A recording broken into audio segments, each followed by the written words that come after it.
Okay, Assalamu alaikum wa rahmatullahi wa barakatuh. Bismillah ar-Rahman ar-Rahim, alhamdulillahi rabbil alameen, wa salatu wa salamu ala rasulih al-kareem, wa ala alihi wa sahbihi ajma'een. So now we move to Egypt now, to Misr. And we said that, what year is this? What year is this? 199. Okay, because we said Al-Ma'mun took power at 198. And this was a Shafi'i's methodology that he wanted to avoid this nonsense that was about to take place. Now someone might say, was that a cop-out? Was he avoiding the fitna altogether? Actually, one of the reasons why a Shafi'i goes to Egypt as well is because the people in Egypt are not buying into this nonsense and they're far away from Al-Ma'mun. So they're not falling for it. They're not getting into Al-Mu'tazila and to these things. Al-Ma'mun was very harsh on the people in Iraq in particular, because that's where the home base is. In fact, he even had written on the top of the masajid, I just want you to think about this, he even had it inscribed on the top of the masajid in Iraq, in Baghdad, Kalamullah makhluq. Okay? That the words of Allah are created, that this is all creation. So he was really trying very hard to enforce that ideology on behalf of the Mu'tazila. Ash-Shafi'i could battle those ideas from Egypt. So he continues to comment on the Mu'tazila thought and on the thought of what's going on and on the trial of Imam Ahmed rahimahullah, which comes up after this. But Egypt was a place where he could go and he could really develop himself and refine his ideas further. And subhanAllah, when he went to Egypt, he was welcomed by many students, he was welcomed by many scholars. It really did turn out to be a great place for him. And this is where you find that there's a transition in his madhab as well. There's the old Shafi'i madhab and the new Shafi'i madhab, which even the Shafi'is call al-madhab al-qadim wal-madhab al-jadid. The old madhab and the new madhab. Alright? Why? Because a Shafi'i, and just by virtue of him changing the vast majority of his fatwa, they say that he had 80 fatwas in Al-Hujjah in Iraq, 80 fatwas, and he only kept 16 of them for Egypt.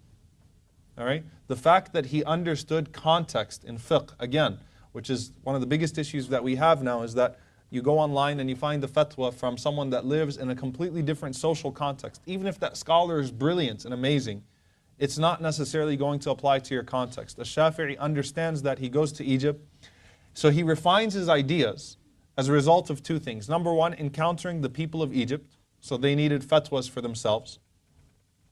Number two, a Shafi'i at this point had encountered basically all of the different schools of thought in the ummah. So a Shafi'i now has a greater idea of everything, and in Egypt in particular, one of the reasons he went there was because this was where Al-Layth ibn Sa'd was based. Now, I don't know if you guys remember this, but we said yesterday, Al-Layth ibn Sa'd was the guy, he was the scholar of Ahl al-Hadith in Egypt. And Imam al-Shafi'i said about Al-Layth ibn Sa'd that he's more deserving of a madhab than Malik. Alright?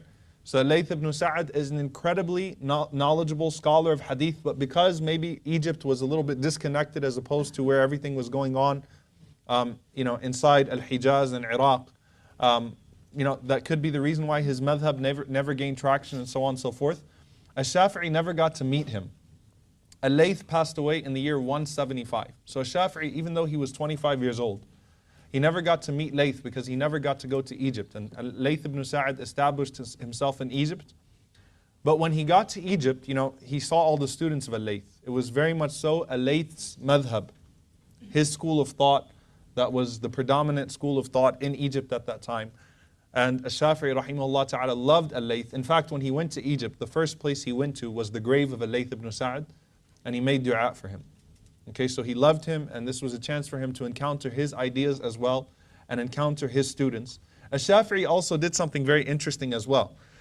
He said that the sunnah of the Prophet ﷺ is that when you go to a place, if you have maternal uncles there, al-khal, that you should stay with them.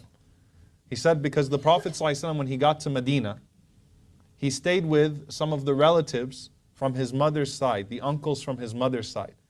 So Shafi'i said, if you can, when he says maternal uncles, he means it in the extended sense, al-khal in the extended sense, right? Right, the relatives from your mother's side, your maternal relatives. Shafi'i had some relatives from his mother's side that were in Egypt. So he found out who they were and he stayed with them to follow that sunnah of the Prophet ﷺ. to stay with some of the mother's relatives. So he gets there, and he goes to the grave of Al-Layth. He makes dua for him, and he assumes the place. SubhanAllah, it was just natural. He assumes the place that Al-Layth used to teach from. Even though this is now 24 years later, Shafi'i is going to assume the position that Al-Layth had in Egypt, and that was that he was going to teach in the masjid of Amr ibn al-As. The main masjid in Egypt, you can see it up there on the screen. This is the masjid of Amr ibn al-As. This is and it was established obviously because Amr ibn al-As radiallahu anhu was the one who conquered Egypt in the time of Umar ibn al-Khattab radiallahu anhu. This right here is the first masjid in Africa. All right? This is the first masjid in Africa. It's the masjid that, and yes, Egypt's part of Africa, for those of you that try to deny that. All right? But it's the first masjid there, and so it was assumed that this was the primary masjid. This was the masjid where the greatest scholar was going to teach from. And so Shafi'i rahimahullah ta'ala, he assumed that position. That's an internal view, and these are external shots of Masjid Amr bin As. Until now it's there. It's a very beautiful masjid. You know the picture of Malcolm X rahimahullah making dua? Same masjid, subhanallah. So these are shots of Masjid Amr bin As. And so he starts to teach there, and again, his madhab now had grown, it had advanced. And he writes a new work which is called Kitab al-Umm. Kitab al-Umm. So this is going to be his fatawa and his opinions. And he revises Al-Risala once again in Egypt for a final time. His legal theory, he refines his thought in that. And he writes Kitab al-Umm, and these become the two famous works in the Shafi'i madhab that were written by Imam Shafi himself. Okay? So also in Egypt, by the way, and this is perhaps, this is like one of my favorite things about Egypt. He meets one of his favorite teachers, and she is a woman. One of Shafi'i's greatest teachers, he considered her from his top 5 teachers, was actually a woman by the name of Nafisa bint Al-Hassan. Nafisa bint Al-Hassan. Okay? Nafisa bint Al-Hassan, rahimahullah, may Allah have mercy on her, she was the daughter-in-law, so you can see there's some rich history here. She's the daughter-in-law of an Imam Ja'far al-Sadiq. All right? She's married to the son of Ja'far al-Sadiq, whose name is Ishaq. So she's the daughter-in-law of Ja'far al-Sadiq. She's the granddaughter of Al-Hassan ibn Ali. So she's the great-great-granddaughter of Rasulullah sallallahu alayhi wasallam. She was born in Mecca. And eventually they moved to Egypt. Her family moved to Egypt. She was a master of fiqh and she was a master of hadith, which is why Shafi'i was attracted to her ideology, because she'd mastered the two sciences. Back then you have to understand that there was almost a division. You either master fiqh or you master hadith. Okay? She mastered both sciences. She became an authority in both fiqh and hadith. So Shafi'i considered her one of the most knowledgeable ones of her time. Plus, she was known for her zuhd. She was an ascetic, a worshipper, a abida. She was known for her righteousness. And Imam Ibn Kathir, rahimahullah, says in Al-Bidayah wa Nihaya, he says that she was the most charitable person in Egypt. And she especially used to donate to those with special needs. Okay? Shameless plug-in Muhsin. All right? She especially used to take care of people with special needs. So Ibn Kathir, rahimahullah, says this was a charitable woman. She made Hajj over 30 times. And a Shafi'i knew about her. And when a Shafi'i got to Egypt, he immediately dedicated himself to her majalis and to her halaqat. And a Shafi'i used to visit her house every day and used to ask her questions. A Shafi'i reviewed both Al-Umm and Al-Risala with her. I mean, this woman is not no joke, all right? She's not just a lady that teaches some tajweed on this. No, she is not that a lady that teaches tajweed would be a joke, by the way. I'm not saying that. I just need to make that very clear. Tajweed is awesome. Tajweed is important. Quran. I'm saying that she wasn't just considered like someone that's going to just teach a little bit of Quran. She is a master muhadditha, a master of hadith, a master of fiqh.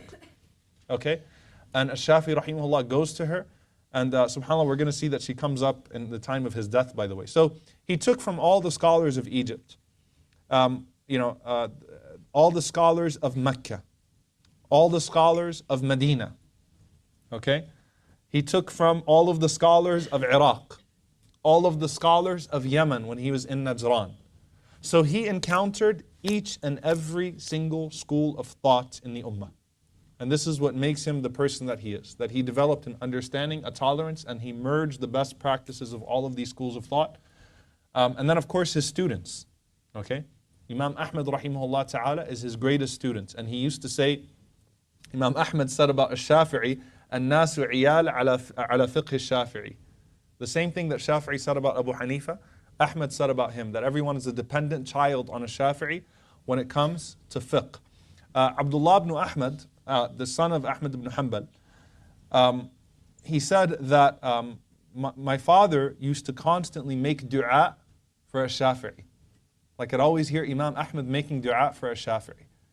So he said, I asked him, why do you keep making dua for him? And listen to what he says. He says, Shafi'i, that Imam Shafi'i, كالشمس للدنيا وكالعافية للناس. Shafi'i is like the sun. What he means to the world is like what the sun means to the earth, and what health means to people. فانظر هل لهذين من خلف أو منهما عوض. If these two things are taken away from people, if the sun is taken away from the earth, is there any hope for it? Will it ever be restored? And if health is taken away from you, essentially you die. Can it be restored? So he's saying that this is what Shafi'i means to the world. So this is when Shafi'i was still alive. Imam Ahmed rahimahullah used to constantly make dua for him. And Imam Ahmed rahimahullah said, anyone who owns a pen or an ink pot has the favor of a Shafi'i on his back. Meaning a Shafi'i gets the reward of anyone that's ever owned a pen or an ink pot after him because of what he contributed to knowledge. Then you have another student by the name of Ismail ibn Yahya al-Muzani. Al-Imam Ismail ibn Yahya al-Muzani. Al-Imam al-Muzani is a fascinating character. He drove a Shafi'i crazy because he was like a Shafi'i. All right? In the sense that his debating skills, his brain, his knowledge, the things that he'd come up with, subhanAllah, the man was a genius. And a Shafi'i recognized that about him. And the way he meets a Shafi'i, by the way, is he comes to a Shafi'i in the masjid and he says to him, prove to me that ijma' exists. That consensus of the scholars is an asl in the religion. Because it was just generally accepted that ijma', that the ummah does not gather upon, agree upon something that's wrong. That ijma' is part of the usul. That if the companions agreed upon something, then it was to be taken. It was law. No one had ever debated that before. Al-Muzani said, no, I need you to prove it to me from legal theory. So a Shafi'i was like, who asked that question, right? Who even asked that? So a Shafi'i went and prepared this long research to answer Al-Muzani.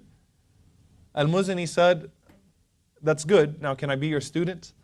So Shafi'i said, fine, you can be my student. So he took him in. And subhanAllah, this is, by the way, the beauty of it. When you look at a Shafi'i, he was much younger than most of his students. Right? It shows you, subhanAllah, that the humility of the people. They had a kid that didn't reach puberty teaching 50-year-olds and 60-year-olds in the haram. And people dedicated themselves as his students when he was still in his 20s, when he was still in his 30s. He had students that were 70, 80 years old. All right? Most of his students were significantly older than him. And Shafi'i, he said about Al-Imam al-Muzani, he says, لَوْ نَاظَرَ الشَّيْطَانِ لَغَلَبَهُ. If he was to debate with the shaitan, he would beat the shaitan in a debate. I mean, this guy's special. He liked him. So he spent his time, he dedicated himself to teaching Al-Imam al-Muzani, rahimahullah ta'ala. He took with him to Egypt, he took with him two students. Where are those two students? Night down the line, I think I lost it. One of them was Rabi' ibn Suleiman, the one who told him, قَوَّ اللَّهُ ضَعْفَكَ, may Allah increase your weakness. Okay, Rabi' ibn Suleiman and Abdullah ibn Zubayr al-Humaydi. Al-Imam al-Humaydi and Al-Imam Rabi' ibn Suleiman, in essence, he took them with him from Iraq to Egypt, so he invested his time in them as well. Now the problem was again, at this point now, the fanatical attachments that people are gaining to their imams is growing. Okay? And Imam Shafi'i, rahimahullah, as we said, he's constantly beating everyone in debates, right? His madhab is proving to be superior, his knowledge is proving to be superior, and he wrote a lot, he wrote extensively. Shafi'i actually wrote over 100 books. Over 100 books. He wrote many, many, many books, many, many different rasail. And he debated with all of the students from around the world. Egypt became a center of debate. Okay, it became a center of rich debate. So he debated the students of Imam Layth. He debated the students of Imam Malik now, because Shafi'i had sort of merged the principles of Abu Hanifa into the school of Malik. he always seemed to consider himself a Maliki to some extent, right? He always called himself a student and adherent of Imam Malik, but he disagreed with Imam Malik on some things. He debated the students of Imam Al-Awza'i from Ash-Sham. The students of Al-Awza'i made their way to Egypt just to debate Ash-Shafi'i. Okay? He debated the students of Sufyan al-Thawri. He debated the students of Abu Hanifa. He continued his debates with them. So basically all the other scholars or all the other students of the other madhab had an issue with him because he was just so brilliant. He was a genius. And particularly those that disliked him the most were the fanatical followers of Imam Malik rahimahullah. Right? Al-Muta'assibin fi madhab Imam Malik. Why? Because they sort of viewed him as a sellout. Okay? They viewed him as a sellout. Like you used to, kuntu tunasiru madhab Malik. You used to defend the madhab of Malik everywhere you went. And he continued to do so. He defended his teacher. He loved Imam Malik rahimahullah. But Ash-Shafi'i, even when Malik was alive, was able to disagree with him. They used to have those discussions, even though Ash-Shafi'i was the young student. So they called him a sellout, they called him names. Okay? And particularly Ash-Shafi'i wrote a book where he illustrated the things he disagreed with Imam Malik with. Now he did that with everyone. But with Imam Malik, it was like, how dare you write about your disagreements with Imam Malik? So he listed some things. And Ash-Shafi'i, he says that I prayed istikhara for an entire year before I released that work, because I knew that it was going to cause some tension. Even though the first page of it is just, or the first portion of it is just praising Imam Malik and how much more knowledgeable Imam Malik was him and that this is his humble student. وَقَالَ الشَّيْخ وَقَالَ الْأُسْتَاذ وَقَالَ الْعَالِمِ. It's not like he wrote a refutation like one of those nasty PDFs online today. He didn't write a refutation of Imam Malik. It wasn't a refutation. He wrote about the issues where there's khilaf to clarify his madhab, to clarify his own line of thinking, as he did with the other schools as well. However, the supporters, the fanatical supporters of the madhab of Malik, they hated his guts. So they started to slander him. There was a particular man by the name of Fityan. And Fityan debated with Imam Shafi'i, and he debated the things that he disagreed with Malik on. And Shafi'i, after the debate, when he walked out, essentially they attacked Imam Shafi'i, so they physically beat him. Okay? And that was the first time that, that abuse now, subhanAllah, all of these people. And what did Imam Malik rahimahullah say? That everyone that's in this amr, that's in this affair is going to be harmed some way. He avoided the political turmoil, but now the fanatical madhabism starts. All right? With him. They beat him, almost to a point of being unconscious.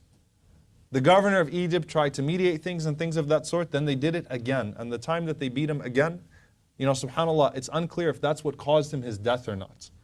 Meaning it was so severe, the second time that the fanatical followers of the Maliki madhab attacked him, that a lot of sources say that's actually what caused him his death. He became very ill after that, and he was, and this shows you, subhanAllah, how the students are so different from the teachers. None of these imams wanted cultish behavior or madhabism or my sheikh is better than yours or things of that. None of them wanted that. But the students, unfortunately, that don't understand properly, they take these things and they take them to an extreme. And so Imam Shafi'i rahimahullah ta'ala becomes very ill, and he was going to pass away in Qahira, in Cairo, on the day of Al-Jum'ah, on Yawm Al-Jum'ah, on Friday, the 29th of Rajab, and this was in the year 204 after Hijrah, which means how old was Shafi'i when he died? Only 54 years old. SubhanAllah, he accomplished all that he accomplished in 54 years. He was the youngest of all of the Imams at the time of his death. All right? He didn't live very long, but he accomplished so much because he started so early, and obviously what his mother did for him at that time. And Imam Shafi, rahimahullah ta'ala, on his deathbed, he has one of the most beautiful poems that we find. It's called Ilayka. Some of you might have heard it. To you. And it sounds a lot better when it's sung, but I'm not going to sing it. I can sing, but I have a bad throat right now. That's all it is. That's why I'm drinking tea. So I would sing it for you guys another time. And Imam Shafi, rahimahullah ta'ala, he said, so let's repeat it together. He said, إِلَيْكَ إِلَهُ الْخَلْقِ أَرْفَعُ رَغْبَتِي وَإِن كُنْتُ يَا ذَا الْمَنِّ وَالْجُودِ مُجْرِمًا. So he said, to you, O my Creator, I raise my longing, even if I find myself, O possessor of kindness and generosity, to be an evildoer and a criminal. وَلَمَّا قَسَى قَلْبِي وضاقت مذاهبي, and when my heart became constricted and my paths became narrow, جعلت الرجاء مني لعفوك سلما, that I took my hope in your pardon and your forgiveness as an opening and as an escape. تعاظمني ذنبي فلما قرنته بعفوك كان عفوك أعظما.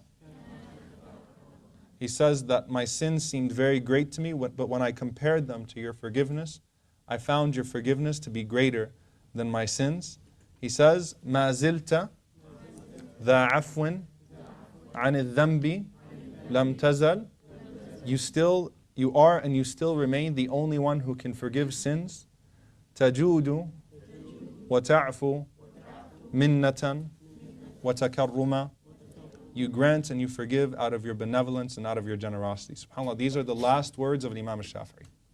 These are the last things that Imam Shafi said as he left this world. This is the area of al-ihtilar. As you're leaving this world and the angels come to the righteous person and they calm them. Where you find that where you find that your hope and the mercy of Allah subhanahu wa ta'ala grows as you're leaving this world. So again, he passed away on the day of Friday. This was the 29th of Rajab in the year 204 after Hijrah. And he was only 54 years old, left over 100 books. And subhanAllah, when he died, this is the beautiful thing that I told you I was going to mention about one of his teachers. When he passed away, everyone knew how much Nafisa loved him as a student and respected him. So they took his body to Nafisa's house so that she could pray a separate janazah on him. Why? Because Imam Shafi'i used to constantly ask her for dua and ask her, to ask Allah subhanahu wa ta'ala to forgive him. So they knew the relationship between Nafisa bint Al-Hassan and Shafi'i. So on the way to the janazah, they took his body first to her and she prayed janazah on his body in her house alone. And then they took him to the masjid. And of course, it was absolutely packed. People came from all over to pray on him. And subhanAllah, the beautiful thing, by the way, is that his whole life, when he got to Egypt, his greatest regret was that he never got to meet an Imam Layth. So they buried him right next to an Imam Layth. So the grave of Shafi'i is actually next to Imam Layth. It's right around Masjid Amr bin As radiyallahu ta'ala anhu. He's buried over here. Okay, right outside the masjid essentially, where Imam Layth was buried as well. One of the things that's said about him, and Imam An-Nawawi rahimahullah ta'ala, one of the greatest Shafi'is of all time was Imam An-Nawawi rahimahullah ta'ala. He said that a Shafi'i used to carry a stick all the time. And people used to say to him, why do you carry a stick when you're healthy and you're not ill and you're not ailing? And he said to remember that we're only travelers in this world. So a Shafi'i always kept the sticks to sort of remember that I'm traveling in this world and that death is coming up. And Allah subhanahu wa ta'ala blessed him, to have touched the world the way that he did, only to achieve all of this by the age of 54 years old, rahimahullah ta'ala. Now, what is his madhab? And as I said, there is absolutely no doubt that Shafi'i's madhab is the most organized and balanced out of all four of the madhabs. There's no disputing that. Even if you don't belong to the Shafi'i madhab, you have to give him that. What were his usul? Obviously, the Quran and the Sunnah, just like Imam Malik. First, he looks to the Quran and he looks to the authentic ahadith. So like Imam Malik, he will accept even a single chain of narration. Unlike Imam Abu Hanifa rahimahullah, who needed a hadith to be mutawatir, to be widely narrated to accept it, a Shafi'i will accept any authentic hadith before any form of reasoning. And it's on the same level in legislation as the Quran. So he viewed the Quran and the Sunnah the same way as Imam Malik rahimahullah ta'ala. Now, by the time a Shafi'i takes over, a Shafi'i sees that Medina now has been exposed to different ideas and things of that sort. So he didn't take the position of Malik on A'mal Ahl al-Madina, on the actions of the people of Medina, because different fiqh had come into Medina by that time. And it wasn't necessarily that they're going to be on the same thing that the Prophet ﷺ left behind. So he didn't necessarily take that. So instead he took Al-Quran was Sunnah. He would not oppose the saying of a companion. Okay? So the ijma' of the companions, the consensus of the companions, and then looking at the individual opinions of the companions, like Abu Hanifa, he will choose which one of them that he sees fit. And he liked the madhab of Ibn Abbas because he was from Mecca. His original fiqhi upbringing was the fiqh of Ibn Abbas radiallahu ta'ala anhu in Mecca. Unlike Imam Malik, he considered qiyas, so he did qiyas. He did analogy, he drew analogies. So he was able to take, if you will, the reliance on hadith from the madhab of Malik, but then to expand on the reasoning that Abu Hanifa rahimahullah ta'ala used to. So he used qiyas as a source of legislation, but he didn't go as far with the hypotheticals. So he also had his criticisms of going too far into the hypotheticals and instead using qiyas when it's necessary to use. He disregarded from the school of Abu Hanifa al-istihsan. So he said, Imam Abu Hanifa rahimahullah, mentioning that a person can choose, a scholar can choose even over qiyas to go with what his heart feels if he doesn't find the established proofs in the Quran and the Sunnah and so on and so forth. So he also didn't accept that. And Imam Shafi heavily criticized it. He even called it an innovation. So this was a point of contention between him and the Hanafis. But they still loved each other. That's the point here, that they had these very tense debates and they had these contentions with each other's methodologies. But Shafi'i was still admired by Shaybani and so on and so forth. And they still respected one another. As everyone has their famous opinions and things of that sort, I think probably the most famous opinion of Shafi'i rahimahullah ta'ala is al-qunut in Fajr Salah. Right? That if you go to any country where the Shafi'i madhab has taken over, or if you go to the Shafi'i villages, you'll find that they do qunut in every Salatul Fajr. Obviously, this is something that was narrated by the Prophet ﷺ. However, the other schools don't see it as, they would also see it as an innovation to do it every single Fajr. But it's pretty refreshing, subhanAllah, when you go to a country and things of that sort, and you see an imam with a beautiful voice, and they're doing qunut, they're doing the dua in the second rak'ah of every single Fajr. But at the same time, again, a ta'assub, even if you pray in sometimes the fanatical following, even if you pray in like an airport. I remember being in a country, and we were all about to miss our flight, and there was a Shafi'i brother amongst us, and he led the salah, and he had to do the qunut.